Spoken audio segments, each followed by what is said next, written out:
Ah, Acho, eu acho que já eu acho que podemos. nós podemos começar. E falamos juntas.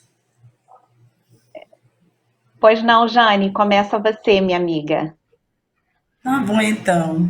Boa tarde, minha colega Adriana, minha amiga querida. Um prazer enorme poder ser co-facilitadora desta oficina com você.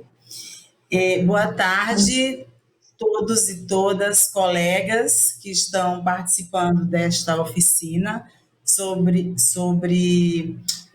perspectiva de julgamento com perspectiva de gênero. Sejam muito bem-vindos e bem-vindas a esta oficina. Meu nome é Rejane de Oliveira, eu sou juíza do Estado do Pará, sou juíza estadual e estou na diretoria do Fonavide como representante da região norte. Nós temos aqui hoje essa oficina no modo diferente, porque a oficina geralmente é um fazer coletivo, mas hoje a gente está diante da realidade que nos é imposta, nós temos que fazer desta forma, virtualmente, e uma temática importantíssima, que é a atuação com perspectiva de gênero. Eu gosto mais de usar o termo atuação, porque eu acho mais amplo, porque não se limita apenas a julgar com perspectiva de gênero, a decidir com perspectiva de gênero, mas há uma atuação de todo o Estado com perspectiva de gênero, como nós vimos na magistral palestra da doutora Flávia Piovesan, e que ela disse da importância e da necessidade de que a perspectiva de gênero seja implantada, seja implementada, seja incluída em todas as áreas de Estado, né? Fundamentalmente no Poder Judiciário. Então, para julgar e atuar com perspectiva de gênero, nós precisamos conhecer alguns conceitos chaves, como gênero, identidade de gênero, sexo, orientação sexual, discriminação, discriminação múltipla, que aí vem as interseccionalidades, as convenções, os tratados internacionais. Precisamos conhecer e saber identificar estereótipos que causem discriminação, estereótipos que possam causar prejuízos à mulher.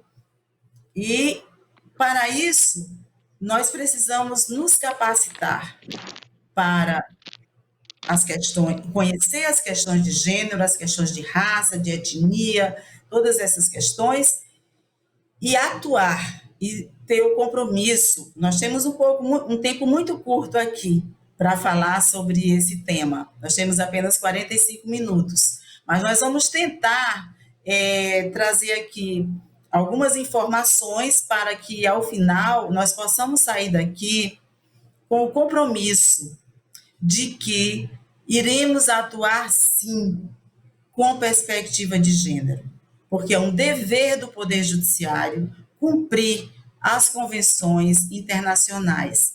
E, mais adiante, a colega Adriana vai falar sobre as convenções internacionais, a CEDAW, a Convenção de Belém do Pará, que trazem artigos muito claros do dever do Poder Judiciário de zelar, de atuar no sentido de que a, a mulher não sofra qualquer tipo de discriminação, de atuar no sentido de evitar e de impedir que esses padrões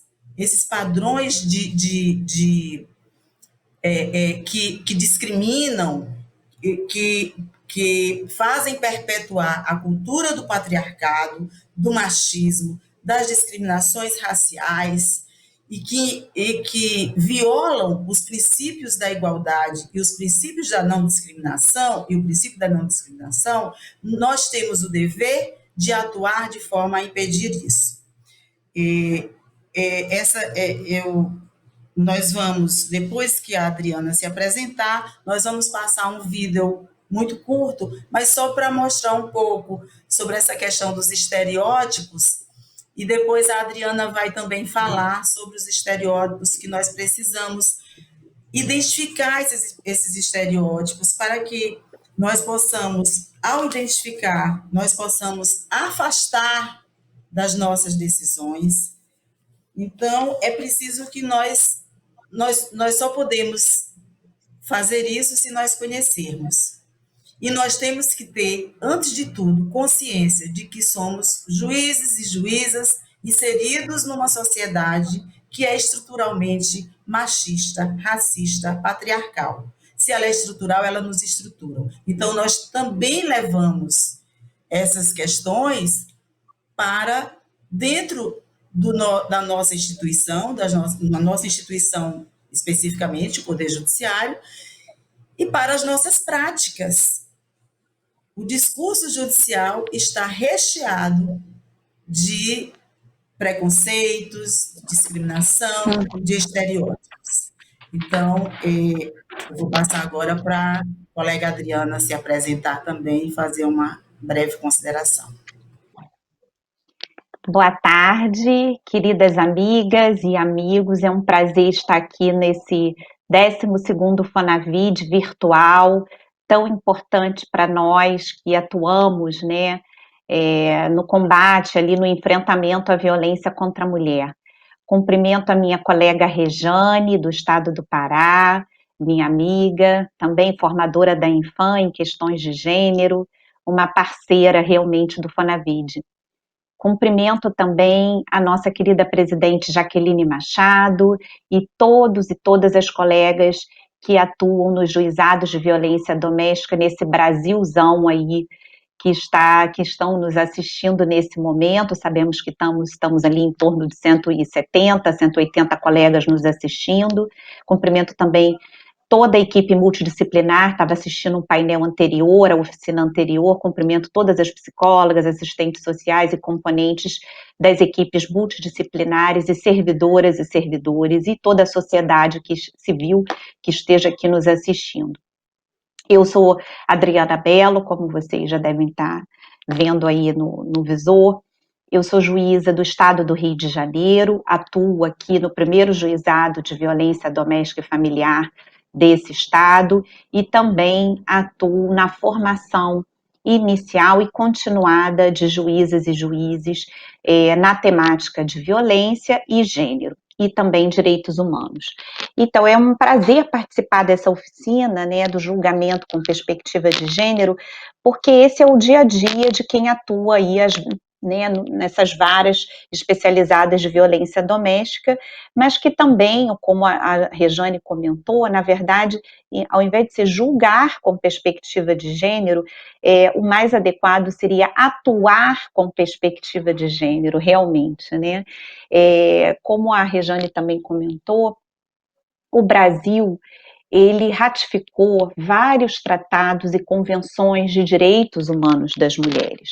Então, o atuar, o julgar com perspectiva de gênero é um compromisso internacional que o Brasil assumiu, né? É um dever, na verdade, do Poder Judiciário brasileiro fazer cumprir esses tratados, né? E também a nossa Constituição Federal, né, que diz ali que todos somos iguais, né, em direitos e deveres, né, homens e mulheres, e também o direito à educação, né, uma educação livre de qualquer mito ou estereótipo de gênero.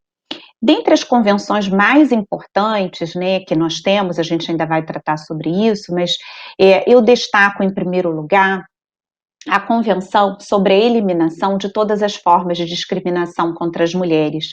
Ela que foi ali o centro em 1979, ratificada pelo Brasil em 82, com algumas reservas em relação às questões de família, mas como diz a professora Silvia Pimentel, e eu vou me permitir ler o que ela escreve no início ali dessa convenção, ela diz que é o primeiro tratado internacional que dispõe amplamente sobre os direitos das mulheres. E ali, nessa convenção, que é o marco maior nosso, diz que é obrigação do Brasil promover os direitos da mulher na busca pela igualdade de gênero e reprimir quaisquer discriminações contra as mulheres. Além dessa convenção, a gente tem a Convenção de Belém do Pará, que é a Convenção Interamericana para Prevenir, Punir e Erradicar a Violência contra a Mulher, que também estabelece obrigações internacionais, onde o Brasil assumiu e se comprometeu a cumprir, de que nós devemos, principalmente no âmbito do Poder Judiciário, aplicar a justiça, uma justiça livre de qualquer forma de estereótipos de gênero, de qualquer preconceito em relação às mulheres. Sobretudo essas mulheres que buscam o Poder Judiciário com uma demanda de violência contra a mulher, já sofreu uma violação de direitos importantes, e é fundamental que juízes e juízas tenham esse atuar levando em conta todos esses compromissos que o Brasil ratificou. Então, nessa oficina, nós vamos debater um pouco sobre essas convenções, sobre essas obrigações internacionais, falar um pouquinho sobre os estereótipos de gênero e como esses estereótipos podem realmente criar obstáculos e barreiras para que as mulheres tenham o seu acesso pleno à justiça, né? Então, dentro desse roteiro que eu e a Rejane preparamos para vocês, a gente vai ter, como ela comentou, e já vamos chamar, um pequeno vídeo sobre o que seriam os estereótipos de gênero, e depois eu vou aprofundar um pouco sobre o conceito e como esses estereótipos de gênero podem impactar a vida das mulheres que precisam do Poder Judiciário, que precisam realmente da garantia de uma proteção e uma vida livre de violência. Então, estou muito feliz de estar aqui e já peço para passar, então, o vídeo, por favor, e em seguida o PowerPoint. Obrigada.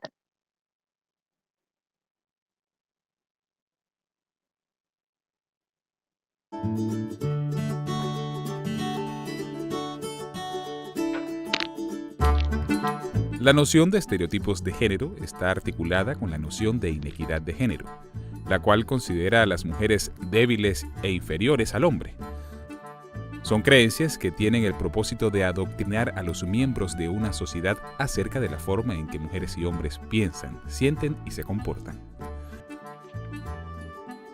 En consecuencia, llegamos a internalizar, normalizar, creer y actuar con base en estos estereotipos.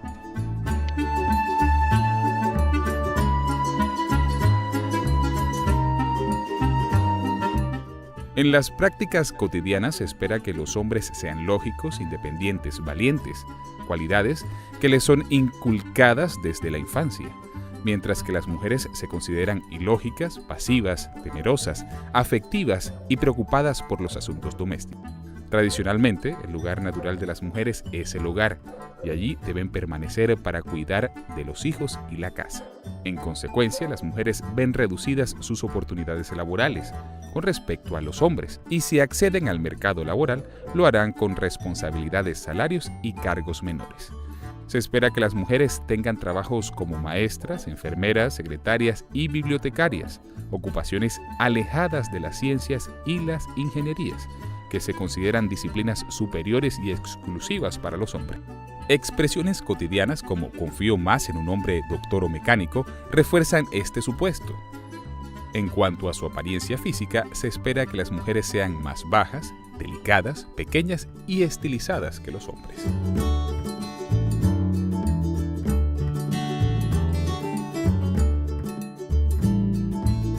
A pesar de los avances sociales y económicos logrados por los movimientos feministas, los medios masivos continúan jugando un rol relevante en la reproducción y mantenimiento de los estereotipos de género, en particular en la publicidad.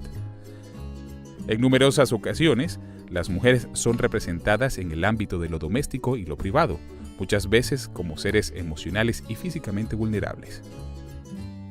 En otras ocasiones, son expuestas como objetos de belleza, a veces como mujer saludable, fitness, y con más frecuencia como seductora sobresexualizada, con el único objetivo de satisfacer el placer del ego masculino.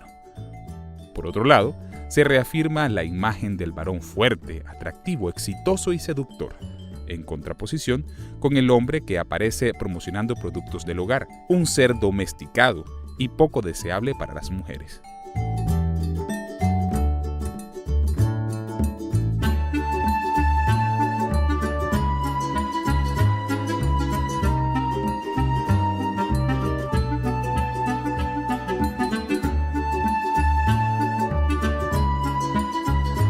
Las consecuencias se relacionan con la creencia de que los roles de género son naturales e inalterables, perpetuando una función de la mujer de subordinación e inferioridad, asociada a la emotividad y al cuidado de los otros. Algunas de las consecuencias se relacionan con los ideales del cuerpo femenino, los cuales generan en niñas y adolescentes el sentirse insuficientes de acuerdo con los estándares dominantes de belleza. En respuesta, las mujeres experimentan falta de autoconfianza y autoestima, desórdenes alimenticios y depresión. Los estereotipos de género son peligrosos porque ellos pueden generar relaciones inequitativas y tratamientos injustos en contra de aquellos que deciden cuestionar la naturalidad de la relación de género. Los estereotipos de género son igualmente perjudiciales para los hombres, a los que se les niega la capacidad de ser abiertos y vulnerables en las relaciones interpersonales. Los hombres aprenden a ver masculinidad y feminidad como opuestos. Esta dicotomía les enseña a los hombres que si ellos asumen características femeninas, perderán su masculinidad. Se promueve una conducta violenta entre los hombres y de parte de los hombres hacia las mujeres. Como resultado, se establece como normalidad la violencia hacia las mujeres.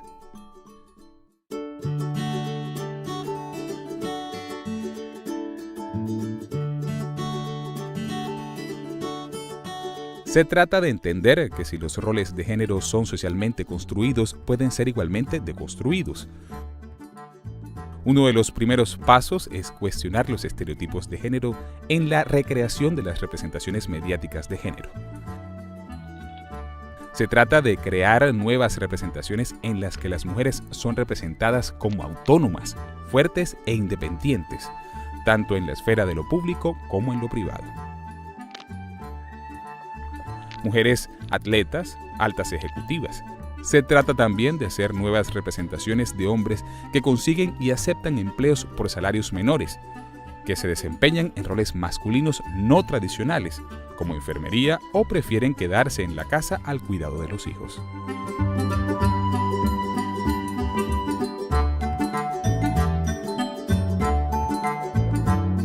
Debemos señalar los roles de género cuando los identifiquemos, ya que al guardar silencio solamente estamos permitiendo que continúen presentes y reproduciéndose en la vida cotidiana. Cada uno de nosotros puede hacer la diferencia. Empieza contigo misma. No tienes que encajar en los modelos dominantes de mujer ideal. Explora tu propia identidad. Enseñemos a los niños y niñas que ellos también pueden hacer la diferencia. Los estereotipos de género están en todo lugar y reproducirlos puede tener graves consecuencias en la reproducción de diferentes manifestaciones de la vida de género y mantener relaciones inequitativas en nuestra familia y sociedad.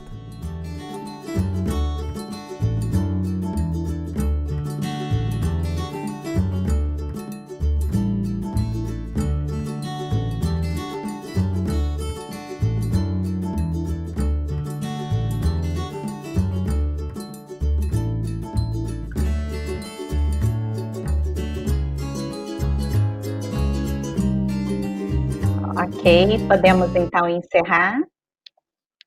Então, esse vídeo ele é bem explicativo, né? Ele é didático, né, mesmo em espanhol dá para compreender como esses estereótipos de gênero prejudicam, né, revitimizam as mulheres e prejudicam o acesso das mulheres à justiça e às instituições, até mesmo como saúde, e a gente vai observar isso, que a gente vai falar agora, sobretudo, em relação à violência contra as mulheres. Então, pode passar, por favor.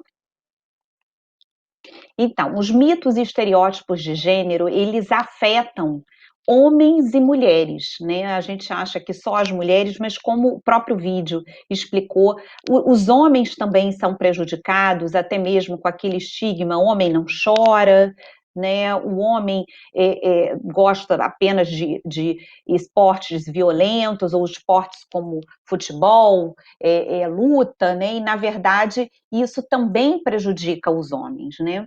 Mas as mulheres acabam que sofrem muito mais com esses estereótipos e, sobretudo, em relação ao acesso à justiça, né? Porque a sociedade acaba atribuindo aí às mulheres papéis sociais como de cuidadora, sempre associam as mulheres à maternidade, ao espaço doméstico, né? A desvalorização ou em relação à mulher, ou o julgamento o tempo todo em relação à mulher, culpabilizando, sobretudo em relação aos crimes sexuais, todos esses estereótipos, né?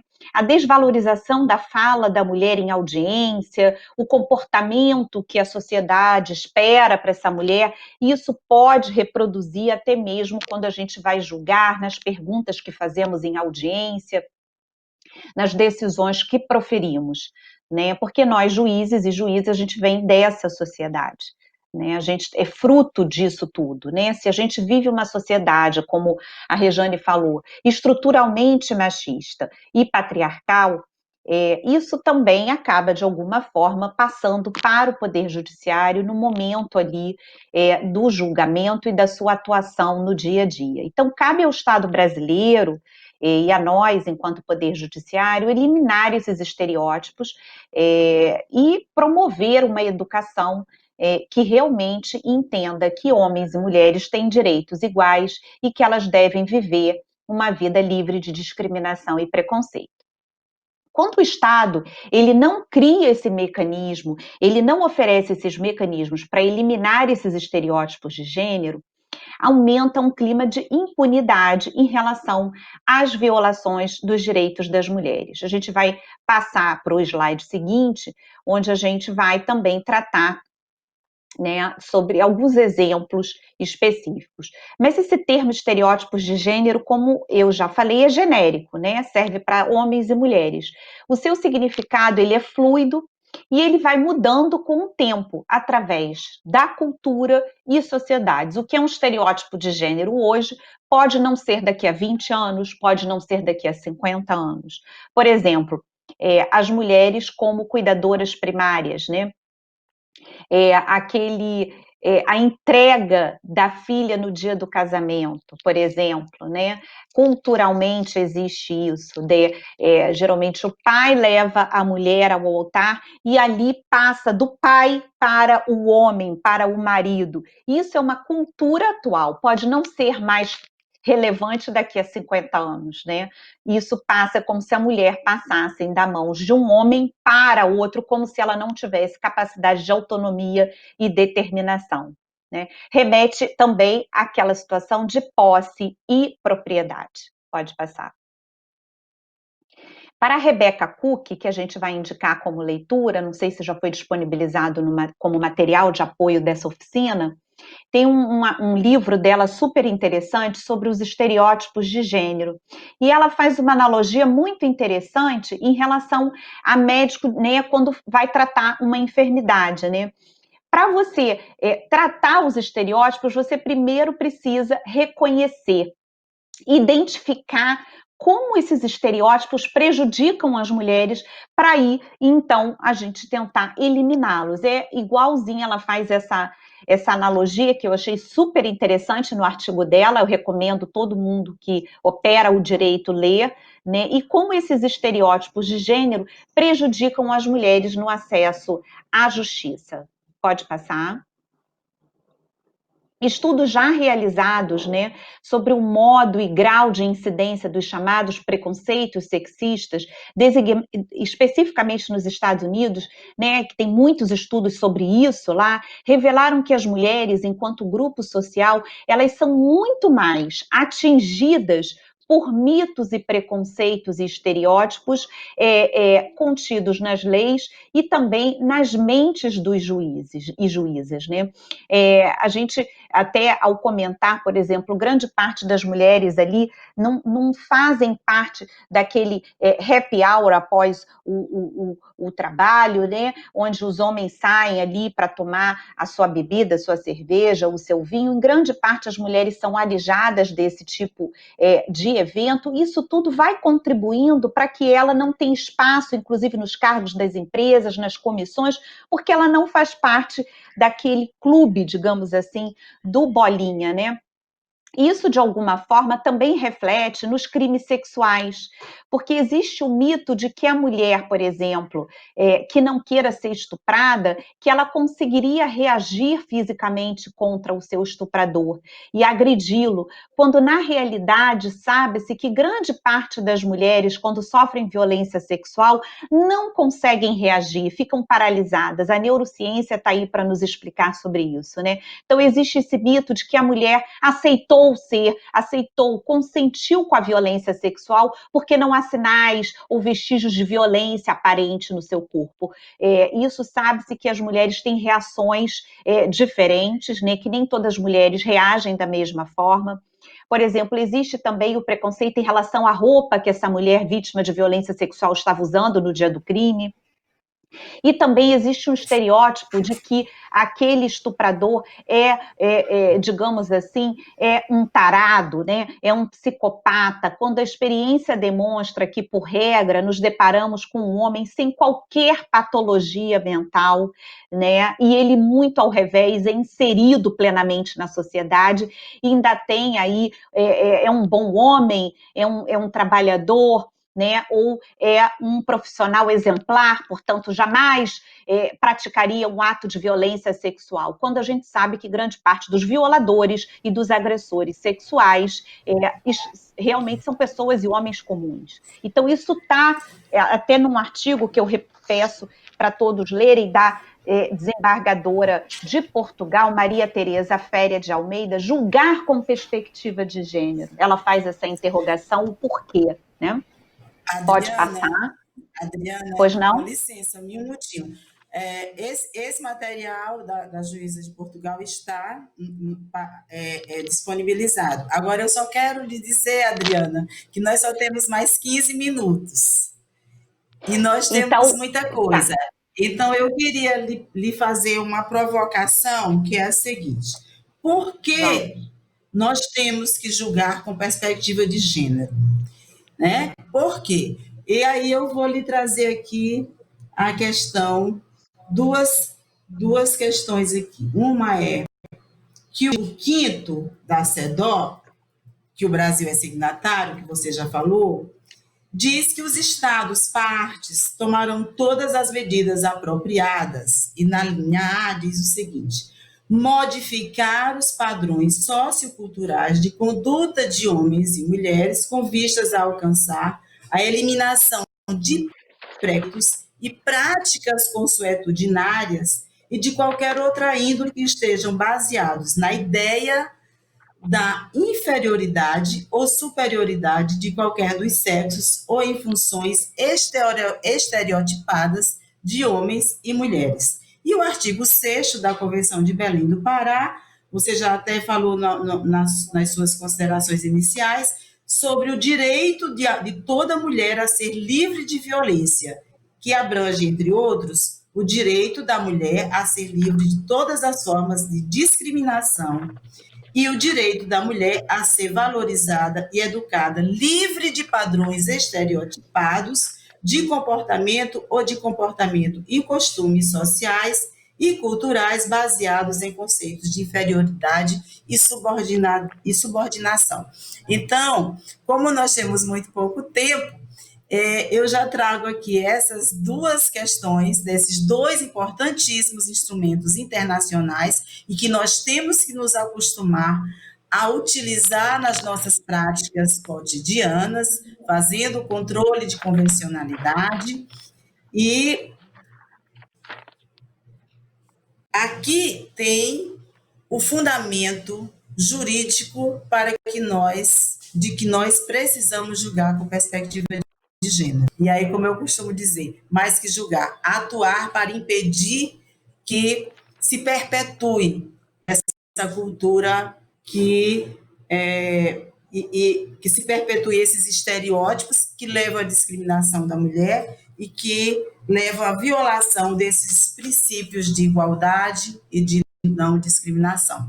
Então, eu queria pedir que você passasse aí, Adriana, para comentar as convenções de direitos humanos das mulheres.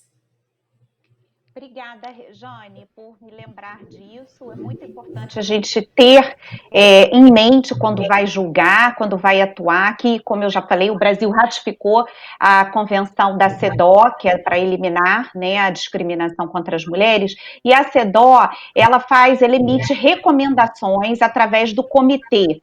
E tem duas recomendações fundamentais para nos ajudar no julgar com perspectiva de gênero. A recomendação número 33 estabelece que os estereótipos, Jane, e os preconceitos com base no gênero no sistema judicial têm repercussões profundas sobre a capacidade das mulheres usufruírem seus direitos humanos. E ali na recomendação 33, que a recomendação, o que o comitê fez? Pegou vários relatórios estaduais e detectou que existem barreiras e obstáculos severos que as mulheres enfrentam para ter o seu acesso à justiça garantido. Né? Sobretudo em relação à violência sexual. E ali diz que, por exemplo, a falta de credibilidade das declarações das mulheres, né? Quando a mulher vai falar, há uma desconfiança do que ela está falando, se ela está falando certo ou errado. Existe uma percepção muito grande, muito da sociedade, sobretudo a brasileira, e tolerância em relação à violência contra a mulher. Então, os argumentos, depoimentos, né? Prestados por mulheres enquanto partes e testemunhas, esses estereótipos prejudicam muito as mulheres no sistema judicial. Então, é importante que nós aqui leiamos as recomendações 33 e 35, que estabelece que cabe ao Poder Judiciário brasileiro promover capacitações, cursos de sensibilização dos juízes e juízas, e que a gente atue com uma metodologia mínima para julgar com perspectiva de gênero, Rejane, que eu acho fundamental o Fonavit colaborar nesse sentido, propondo alguns estándares, alguns parâmetros do que é julgar com perspectiva de gênero, sempre levando em conta que a mulher ela vive num contexto, sobretudo no Brasil, e muitas delas de pobreza, uma dificuldade de acesso das mulheres negras, né, das mulheres com deficiência. Então, nós temos que traçar e ver esse paradigma todo completo dessa mulher e citar nas nossas decisões essas recomendações e as convenções que o Brasil ratificou, né, levando em conta que nós não podemos aplicar o direito, né, sem levar em conta a perspectiva de gênero. Né? Então, a convenção, tanto a de Belém do Pará, quanto a CEDAW, estabelecem claramente ali no artigo 5º, né, fala que nós temos obrigações de modificar esses padrões socioculturais de conduta entre homens e mulheres para alcançar a eliminação de todos os preconceitos e discriminação contra as mulheres. E a própria Convenção de Belém do Pará, né, Rejane, que estabelece ali no artigo 8º, que os Estados partes, obviamente o Brasil, se comprometeu a promover a educação e treinamento de todo o pessoal do Poder Judiciário e policial, e além disso, os funcionários, os servidores da justiça, as equipes, né, pela aplicação da lei, bem como de políticas de prevenção e punição e erradicação da violência contra a mulher. Portanto, é uma obrigação constitucional e convencional da gente promover esse tipo de ação. Então, o Fonavid, essa oficina, vem com essa função de nos ajudar a compreender esses tratados de direitos humanos, né, e a julgar, tendo essa perspectiva que deve ser, por óbvio, livre de preconceitos e discriminações contra as mulheres. Também estabelece ali, a gente encaminhou como material de apoio, né, alguns protocolos de julgamento com perspectiva de gênero. Tem um protocolo interessante do México que nos ajuda ali também com estándares e parâmetros. O México tem uma realidade semelhante à brasileira, claro que com outros conflitos, mas é um país bastante semelhante em relação, infelizmente, à violência contra a mulher, um dos países que mais tem aí mortes de mulheres. O Brasil é o quinto e o México também está ali nos primeiros lugares. Então, é muito importante a gente se espelhar, se inspirar nesses protocolos já existentes, até para nós criarmos o nosso. Eu acho que é uma pauta pendente, Rejane, para o Brasil, a criação de um protocolo de julgamento com perspectiva de gênero, e o Fonavid não pode ficar alheio, de fora a essa realidade. No mestrado agora, profissional da Infam, a gente tem conversado sobre isso. Acho que a Escola Nacional de Formação e as escolas judiciais estaduais têm esse papel, né? Já tem promovido, né, vários eventos, vários webinários para discutir isso, mas eu acho que a gente precisa avançar para a criação de um protocolo nosso, um protocolo brasileiro de julgamento com perspectiva de gênero, levando em conta a nossa realidade brasileira, sabendo que a realidade brasileira ela é bastante diversa e cada estado tem a sua particularidade, mas nós podemos contribuir nesse sentido. Então, Jane, eu queria passar a palavra para você também. Eu queria mais uma hora de tempo, porque é muita coisa para falar, e eu sei o material riquíssimo que você tem sobre essa matéria, e são muitas coisas que poderia ser dito ainda, mas infelizmente nosso tempo está bem apertadinho. Nós temos ainda 5 minutos, então você pode fazer aí as suas considerações finais e eu me despeço em seguida. Obrigada, Rejane. Então, eu faço uma proposta metodológica baseada no que Alda Fácil, que é uma mestra para mim do direito e gênero da Costa Rica, e ela cria na verdade 5 dimensões. Ela diz o seguinte, que a persistência da discriminação do que as mulheres sofrem em praticamente todos os âmbitos do fazer humano, né? A mulher sofre discriminação na justiça, na saúde, no trabalho, na via pública, né? Ao pegar um transporte público, nós sofremos discriminações em todas as áreas, diz Alda Fácil. A definição da CEDAW sobre o que seria discriminação contra as mulheres. Ela diz que a gente tem que se inspirar no que a CEDAW diz. Ela diz também que o sexismo é uma crença fundamentada em uma série de mitos e mistificações sobre a superioridade do gênero masculino em relação ao feminino. Ela diz que é uma construção, o sexismo e o machismo prejudicam as mulheres em todas as áreas. Diz Alda Fácil também que a situação de subordinação das mulheres em relação aos homens é pautada numa estrutura de gênero das relações sociais e, por fim, Alda Fácil diz, onde nós devemos nos inspirar para pensar nesse protocolo brasileiro, que o androcentrismo do direito contribui para isso. Ela diz que o direito toma uma perspectiva masculina, que o direito tem gênero, o direito tem cor, né? E sempre leva em conta o homem branco e heterossexual. A heteronormatividade do direito deve ser também levada em conta quando a gente for pensar no protocolo brasileiro, e até para combater o androcentrismo do direito. Então, são com essas 5 dimensões, eu me inspirando na Alda Fácil, que eu faço uma provocação para o Fonavid para a promoção e criação de um protocolo brasileiro de uma atuação com perspectiva de gênero. Então, agradeço imensamente a participação, o convite formulado pela Jaqueline para compartilhar com a minha querida amiga e colega Rejane, do estado do Pará, me colocando à disposição para quem quiser, para a gente debater um pouco mais e convidando para a oficina logo a mais, que nós vamos ter várias professoras também para debater a importância do julgamento com perspectiva de gênero. Jane, com você a palavra, minha amiga. Obrigada.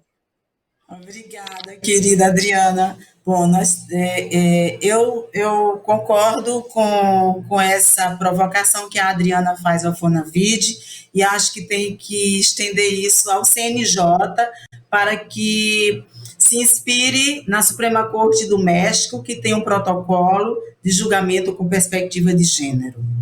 E me somo aí a Adriana com todas as homenagens à querida presidenta Jaqueline, parabenizando-a por esse evento maravilhoso que tem sido o Fonavide. Um Fonavide muito rico, apesar de toda essa dificuldade da gente ter que fazer dessa forma virtual. Essa oficina sobre perspectiva de gênero seria uma oficina riquíssima se fosse presencial, para que todos os colegas, todas as colegas pudessem trazer as contribuições, como pensa em fazer uma atuação com perspectiva de gênero. E eu falo atuação porque nós temos que além de levar as nossas decisões com perspectiva de gênero, mas também cuidar para que no ambiente forense, na nossa instituição, tudo seja feito sob a perspectiva de gênero, que os servidores das unidades judiciárias, que na sala de audiência nós tenhamos o cuidado, quando a Adriana falou de perguntas que trazem essas questões de estereótipos, nós temos o cuidado de evitar que isso ocorra. Então, é por isso que eu gosto mais do termo atuação, porque julgar por ampliar. E quero aqui só agradecer muito a Jaqueline e a Adriana por essa parceria de sempre e agradecer as mais de 200 pessoas que estiveram aqui nos ouvindo. Eu me sinto muito honrada com essa assistência e desejar a Adriana agora que vai seguir para uma outra palestra, um bom trabalho e muito sucesso, e amanhã nós teremos a nossa Assembleia do Fonavide. Então, boa tarde a todas e a todos, e muito obrigada por todas as que participaram, que prestigiaram o 12º Fonavide, o primeiro virtual, e eu espero que seja o último virtual, porque nós precisamos nos encontrar. Boa tarde. Boa tarde, obrigada, um beijo a todas e todos. Tchau.